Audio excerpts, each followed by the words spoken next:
You are now tuned in. Thank you for joining us. This is the Lobby Studio BK on location at the Black Men's Brunch.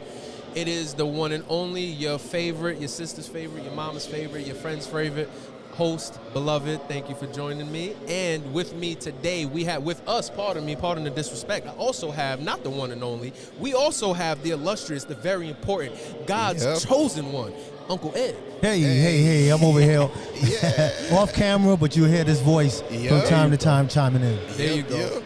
Your auntie's favorite voice. He aging my voice. That's because that's all you see right now. Yeah, he got the R&B voice. It's like the quiet storm.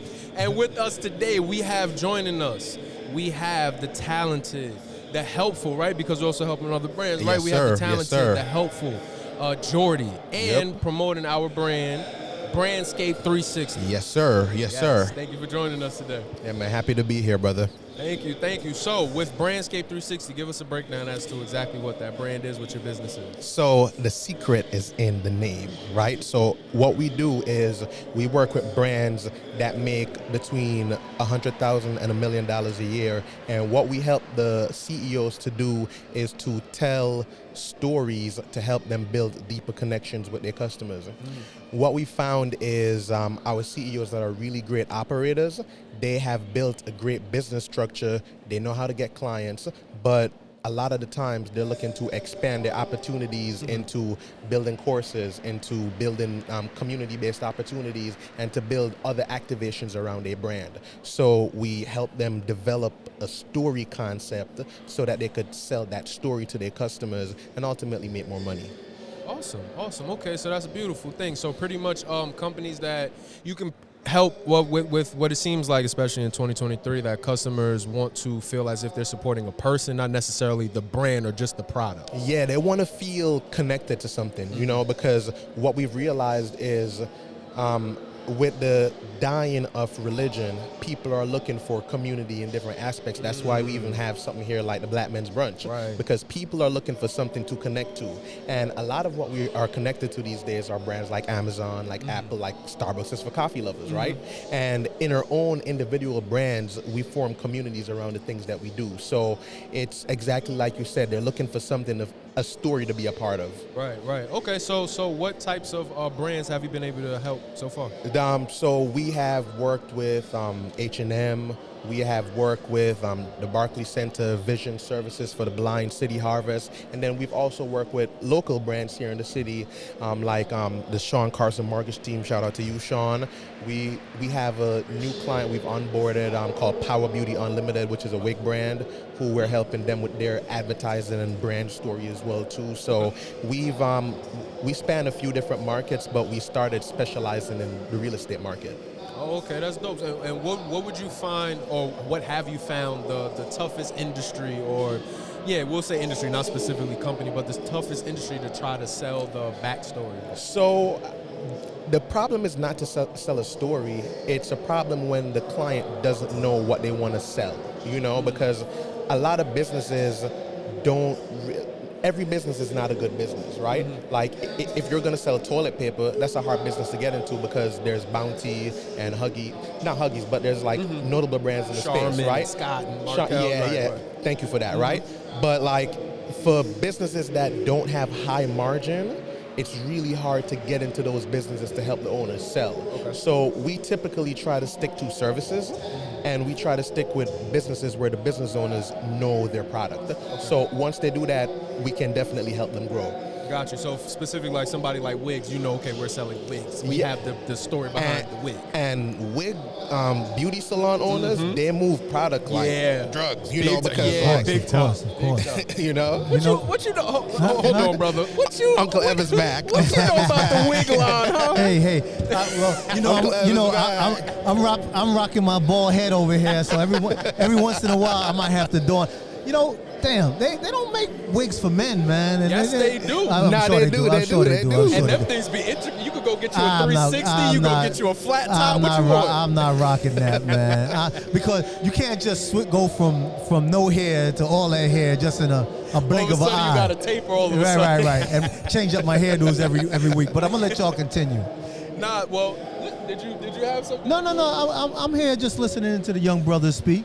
Well, I appreciate you. Definitely. But so how did you find you were able to get into this line? How did you feel like you had, okay, well, I have the ability to help other people sell their story or help them, So I think there's a few ways. I did the process on myself. So I've been a commercial photographer for a decade, and I figured out that, like, I would ask people, hey, like, why did you book me?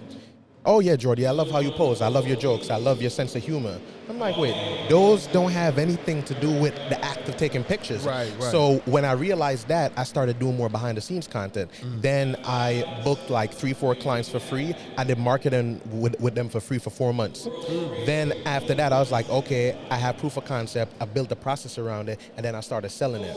So then what I realized is, as my clientele grew, I realized that even the ones that make like 100,000, 250, $250,000, etc., they have the same problem where they're like, hey, I really want to do the social media thing and I have great clients, but I don't really know what my story is. I'm like, how long you been in business? 20 years. I'm like, but you've been in this for 20 years. There's a story in there somewhere. There's a story in that. Of course, there's the highs and the lows, and Exactly. and how you got to where you're at today. Exactly. So that's what propelled me into it. If we have more time, I'll give y'all the whole like stories, but like that's how I got into it.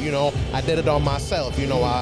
For lack of a better metaphor, I tested myself first, and then I did it for free, and then we built the process around that. Right, and it seems like with anybody who's successful, and no matter what industry it is that they're in, proof of concept. Proof of concept. Just about to say Absolutely. that. It's like it's even like with us starting out the Lobby Studios, and Elijah will tell you, we test. I say come down and shoot. Yes. Right? And see if exactly. this is what you want to do. Yeah, you got to taste it, feel it. And then come back and then go, hey, Ev, I really want you to produce our podcast. And it's not only that you got to see something in yourself. We and my team, we want to see something in you as well. And if we don't see it, we're going to help you get there. So it's always, to Elijah's point, be your own proof of concept. Yes. Right. And it's like you said, the thing about what we do is that people have to see it and feel it and then see like, oh, that's me. Because they could see what y'all do, but it's not until they themselves experience it that they're like, oh, this is real. Because they'll see nice video and be like, hey, like, will that work for me? So it's exactly like you said, Uncle Ev. Yeah, exactly. and perfect. Like, I'm somebody who for years I was watching podcasts, right? Just look, I'm like, I can do that. That's easy. Yeah. And I can tell you, I'm sitting there like, hey man, I don't know how much longer I'm gonna really be, just for the simple fact of, right? Because it's really, you think of one thing, like you said, when you're looking at it, maybe if you don't see yourself in it, but the opposite is if you do see yourself in it, but all you see is what somebody else is doing and not you proving to yourself, no, you actually can do it. Exactly. That's a big difference. That's a big difference. Exactly. Yeah. So what brand did you have the most fun trying to sell? I feel like saying sell a story kind of sounds like it sounds kind of, I don't want to say, it just sounds weird. I'm trying to think of a better way to even put it, but I feel where you're going with it though. Right, like find their story. How do you? What's the most fun you've had with a company finding their story? One of them is a client. He's a mortgage banker. His name is Sean. He's been in business for 2 decades. He used to work on Wall Street. His business crashed in 2008.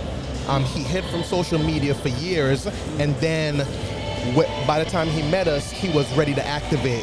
So he was completely open to the process, meaning that like we be on Zooms for like 2-3 hours. He'd drive out from Long Island, come out here, we chop it up, we have lunch. He's introduced us to people, but he is a storyteller. So if I were to put him here, y'all could have a good conversation as if y'all met each other. And the reason it was fun was he was a good client, but also he is a man of his word. So a lot of people that are like, everybody's busy, but we make time for the things that we want to do. So I've had clients that just start their business. They kind of know what they're doing, but they're like, oh, I'm too busy, I don't have the time. And I'm like, this guy, he makes the time. Right. And he shows up for himself, and he also is willing to roll with the punches. Because the thing about crafting a story is that you're figuring things out, just like in any industry, as you go. So that's one of the reasons he's the best guy to one of my favorite clients. I have a lot more, but he's one of my favorite clients. Definitely, Sean. Got you. Okay, Yeah. okay. So let me ask a selfish question. Yes. If I can. I love before we selfish have questions. to end the conversation. I want to know, what would you say in 2023, New York City? Yes. Cannabis industry, right? So everybody and their mom is out here got a weed brand, whether it is that they're selling cannabis, whether they're selling an infused product or Okay. something like that. How would you help a brand trying to find their story that's more than just weed? Right. So to answer this in a minute, here's what I would say is, one, you have to figure out what your unique angle is, right? So all of us, for the most part, have the same product or service, but what you have to do is figure out why your customers are buying products like yours, and then you build your story around that. And you could build your story at Brandscape 360. But Exactly. There you go. The plug. but like jokes aside though, there's a CBD brand over there that like we just made a skit, right? And what their customers are typically cigar smokers who are high-level entrepreneurs. So what we did for them, we built a quick skit where a guy was coming in and he just he coughing, right? And then the business was like, yo, bro, like you still smoking them cigars?